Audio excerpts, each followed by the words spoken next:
Under the guise of combating both the present global pandemic and wealth inequality, the United Nations Secretary General António Guterres is hastening the push for a one-world, socialist government.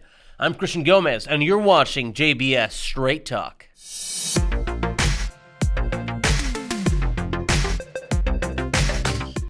On Saturday, July 18, Russia's state-run propaganda news service TASS reported, quote, United Nations Secretary General António Guterres has put forward an initiative to battle inequality, a new global deal that will aim to create a fairer model of global governance, Guterres said on Saturday in his lecture commemorating Nelson Mandela. The COVID-19 pandemic has brought home the tragic disconnect between self-interest and the common interest, and the huge gaps in governance structures and ethical frameworks, he said.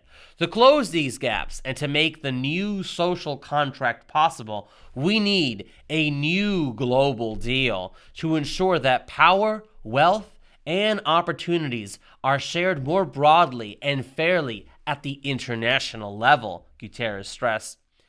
When globalists and socialists like Guterres say we need to close the gaps in global governance, what they're in fact calling for is a one-world government where the entire world's economic, political, and even military power will be concentrated into one central global authority, such as the United Nations. Hearkening to FDR's New Deal, Guterres calls his plan the New Global Deal, which, along with the Fourth Industrial Revolution that we discussed last week and the so-called Great Reset being promoted by the leaders of the World Economic Forum, is essentially an open plan for imposing global socialism or international communism. For those of you that think this is some sort of cockamamie conspiracy theory, take a look at all the various socialists and communists leading the UN. For instance, heading the UN Human Rights Commission is Michelle Bachelet, the former president of Chile and member of the Socialist Party of Chile. Leading UNESCO is Audrey Azoulay of France's Socialist Party, and in charge of the UN Food and Agriculture Organization is Ku Dongju, a member of the Chinese Communist Party, and in charge of the UN International Civil Aviation Organization is Feng Liu, also of the Chinese Communist Party. As for Guterres, prior to his assuming the reins of the UN, he served as the UN High Commissioner for Refugees for 10 years, from 2005 to 2015. And from 1995 to 2002, Guterres was Prime Minister of Portugal as a member of Portugal's Socialist Party, of which he also served as Secretary General of the party from 1992 to 2002. Between the time he was Prime Minister of Portugal and headed the UN Refugee Agency, Guterres was the president of the Socialist International, which is an alliance of socialist and communist parties from all over the world.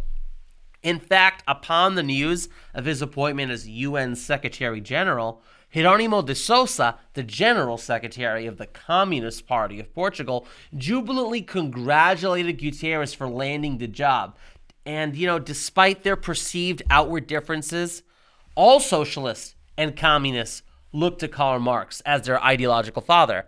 And all socialists and communists proclaim that they are working toward the establishment of socialism. It's no surprise that Guterres wants to impose international socialism under a one-world government, but what is alarming is at the rate they want to do so using the Wuhan pandemic as their mechanism for global change. And that includes using your tax dollars, which the U.S. government uses to fund the United Nations. We need to defund and abolish our membership in the UN. We encourage you to use the link below to contact your representative and senators and urge them to co-sponsor and pass H.R. 204, the American Sovereignty Restoration Act, to once and for all get us out of the United Nations.